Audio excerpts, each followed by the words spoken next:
Hello, good afternoon once again. एक और नया वीकली आउटलुक, और इस बार देखिए थोड़ा सा अलग है वीकली आउटलुक, क्योंकि मिड कैप्स और स्मॉल कैप्स जो कि कंटिन्यूअसली आउट परफॉर्म करते हुए आ रहे थे, मंडे तक भी आउट परफॉर्म किया मतलब इस वीक के, बट ट्यूसडे को क्या हुआ, एक टेरराइजिंग ट्यूसडे बोल सकते हैं।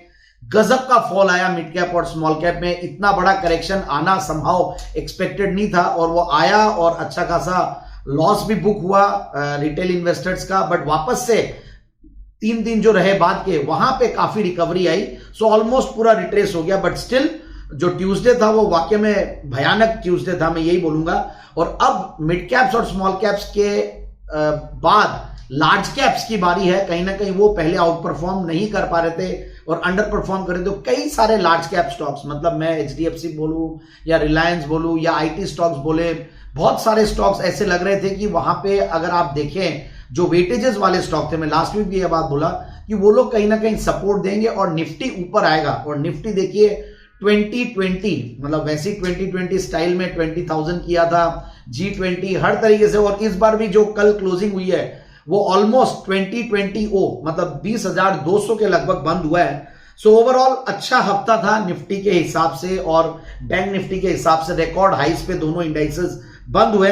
बट मिड कैप और स्मॉल कैप के लिए सर्टेनली थोड़ा सा वॉलेटाइल भी रहा। और मिड कैप इंडेक्स ने, अगर BSE मिड कैप इंडेक्स की बात करें तो 1.25% के लगभग लूज किया, और BSE मिड कैप इंडेक्स ने 0.5% के लगभग। बट स्टिल जितनी बड़ी रैली थी, ये सब छोटे छोटे अगर फॉल भी आते हैं तो मेरी राय ये रहेगी कि अननेसेसरली इसमें पैनिक नहीं करें। हमें क्वालिटी स्टॉक्स के साथ जाना है, जहां पे क्वार्टरली रिजल्ट्स अच्छे आए थे उनके साथ बने रहें। और अब वापस से क्वार्टरली रिजल्ट्स का सीजन अब ये वीक के बाद मतलब अक्टूबर के महीने में शुरू हो जाएगा। But anyways overall mid caps और स्मॉल कैप्स अच्छा कर ही रहे थे। अब लार्ज कैप्स में भी अच्छा रुझान लगता है कि आने वाले दिनों में देखने को मिलेगा।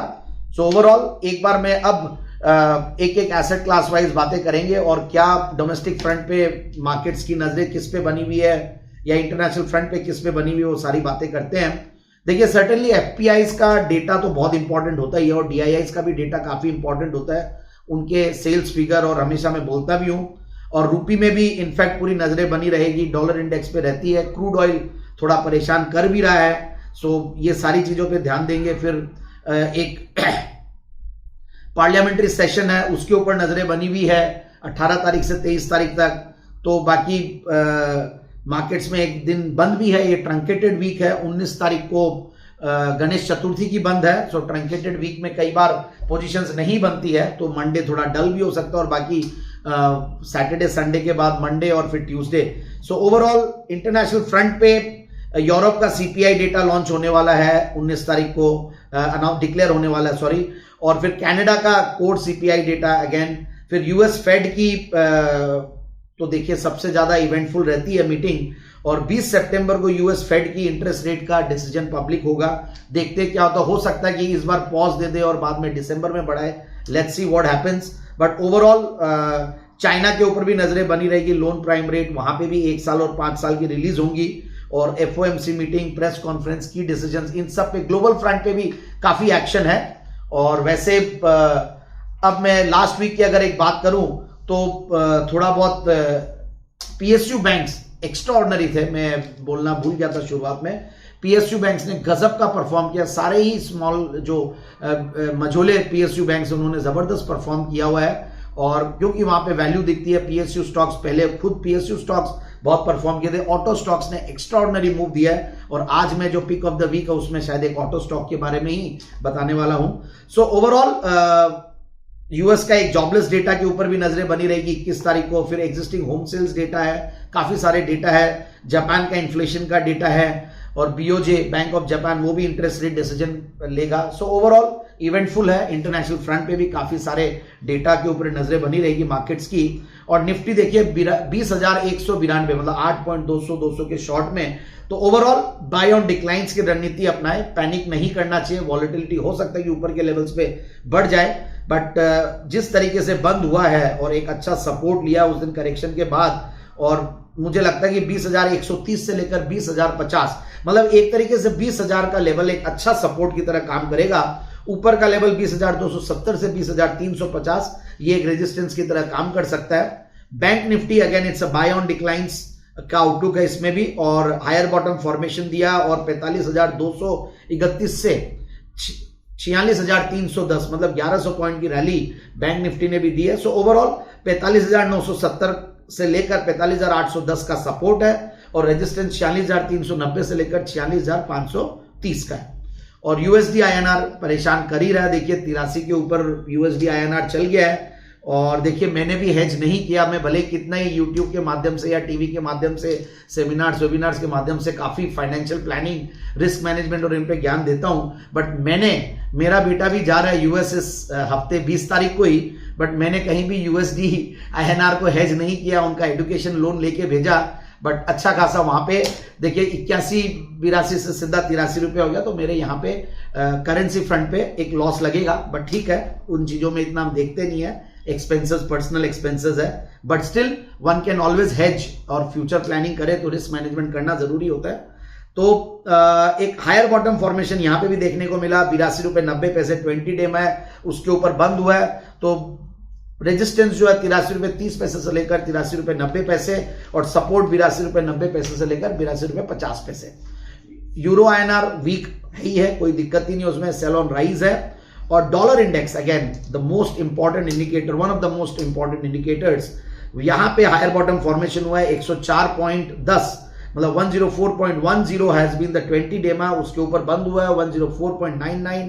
तो रेजिस्टेंस जो है 105.90 से लेकर 107.10, और सपोर्ट जो है नीचे 104.10 से लेकर 103.50। गोल्ड अगेन काफी दिनों से सुस्त था और लोज बनाए जा रहा था, बट एक सपोर्ट ले लिया 58,270। तो अब 58,992 एमसीएक्स अक्टूबर के लेवल्स है। तो यहां पे हम लोग अब बोल रहे हैं कि आप बाय ऑन डिक्लाइंस कर सकते हैं। तो 58,850 से लेकर 58,530 का सपोर्ट है, रेजिस्टेंस 59,1090 से लेकर 59,450। Silver again buy on dips है, यहां पे भी सिल्वर ने 72,062 पे सपोर्ट लिया, 200 डेमा 69,990 है, और बाउंस दिया अच्छा खासा 62,650 तक, और 72,650 और 20 डेमा है 72,270। और अब देखते हैं क्या होता है, but overall buy on dips यहां पे भी देखा जा सकता है।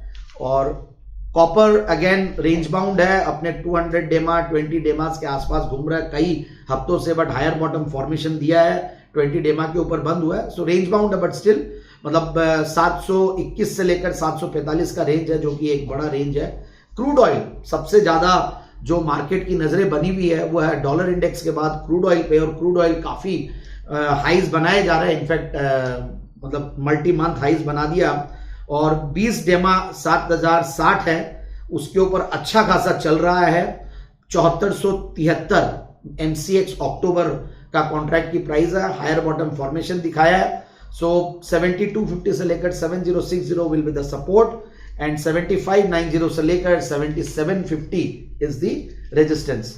तो ये तो रहा सारा आउटलुक सारे एसेट क्लासेस के। और जो मैं सैटरडे को फ्राइडे इवनिंग को जो मैं शो करता हूं जी बिजनेस में बाजार अगले हफ्ते, उसमें जो 3 पिक्स है मैं उनको एक बार रिपीट कर देता हूं। देखिए इंट्राडे एफएनओ पिक के तौर पे हमने महिंद्रा एंड महिंद्रा दिया, मैंने ऑटो स्टॉक्स के बारे में बात की थी।